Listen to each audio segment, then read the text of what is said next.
Wisselvallig. Maar dat wordt kun je de sportieve prestaties van Sportclub Heerenveen dit seizoen het best typeren. De ploeg snoept punten af van topploegen als Ajax, PSV, Feyenoord en Twente, maar verliest vervolgens van Willem II, Roda JC en RKC. It was terrible, it was not passing, it was not fighting spirit, it was not football, it was not tactic and anything. Het voetbal is lange tijd net goed en de resultaten bleven uit. Krek na de winterstop zit Heerenveen nog maar 2 punten boppen de rede streek. Nou, je moet gewoon reëel naar de situatie kijken. En dat betekent dat we ook naar onderen moeten kijken.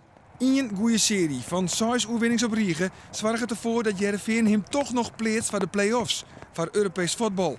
En daarmee voldocht Marco van Basten onder doelstelling. Toch is de conclusie dat het toch de directie net goed anticiperen is op het voortgaan van de volslijne varhoede. Technisch directeur Johan Hansma had bezocht dat op te lossen met Matthew Amoa, Mark Oet, Daniel de Ridder en Marco Papa. Maar het bin stik voor stik miskleunen. Alleen nog Alfred Finn Bogasson is een schot in de roos. Maar de directie zit net onwelwillend zien hoe een transfer van de topscorer, omdat dat weer yield op Smietensil. Het is sowieso de vraag hoe het overtol de Takomier uit zijn ziel. Juricic gaat naar Benfica en Jeffrey Gouwenleeuw naar AZ. Kruiswijk en Zomer maaien fot en er is interesse voor doelman Noordveld. De kans is groot dat er in juli een totaal renoveerde ploeg zit. Supporters moeten voor 1 juni onjan of ze de seizoenskaart verlengen willen. Maar na een sportief teleurstellend seizoen is er twijfel. Het nadeel is dat je nou moet beslissen dat je weer een seizoenkaart neemt voordat je weet wat voor elftal er staat. Dat vind ik wel jammer. Ja, maar er is dus twijfel. Twijfel, zeker. Ja. Hoe zit het bij jou? Ja, hetzelfde. Die tweede seizoenkaart, ik denk dat ik hem toch even deal met iemand. Want het is ook al 300 euro het stuk. Dat is 600 euro, ja. En gezien het oude seizoen. Ja. En ben er meer die er zou denken? Hij je die loeren wel eens opvang? Ja, absoluut. Ja, zeker weten. Ik ken ook wel een persoon die de kaart opzeggen. En wat jou is er dan voor reden? Teleurstelling. En veel roering in de club. Geen duidelijk beleid. En dus is dit misschien wel de toekomst in het Abelenster stadion. Lege plakken op de tribunes. Organisatorisch rommelt het aan alle kanten.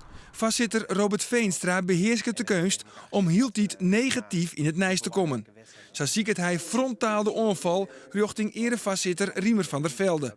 Van der Velde wordt in februari van dit jaar onder kont zetten als scout en ook als adviseur van de club. Het is voor een soort sponsors de bekende druppel. De een naar de oren sluit het sponsorcontract op.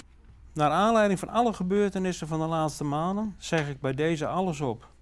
Ik verwijt de directie en raad van commissarissen van een wanprestatie.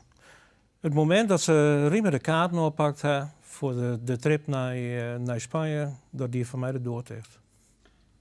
Maar je hebt dus 12 jaar lang je €24.000 betalen aan de club, werd je supporter van binnen. Ja.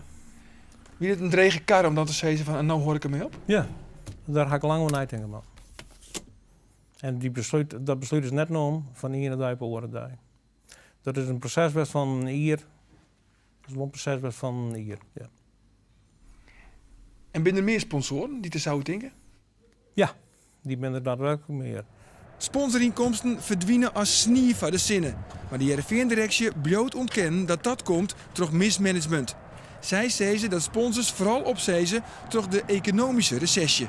We doen een onderzoek naar waarom als je opzegt, waarom zeg je op? En dan, nou ja, goed, de 80% geeft aan van ja, we hebben gewoon echt moeite om het rond te breien. Je komt er voorlopig net wel waarom als sponsor bij Sportclub Heerenveen. Net jij er wat venster voor dus. Angst op de werkvlier, lilke sponsoren en een vastzitter die het rollenbollend oestritten gaat met de erevoorzitter. Het had een roerig seizoen west. En zolang als Robert Veenstra de basis bij Heerenveen, liep het daar geen verhoring in te komen.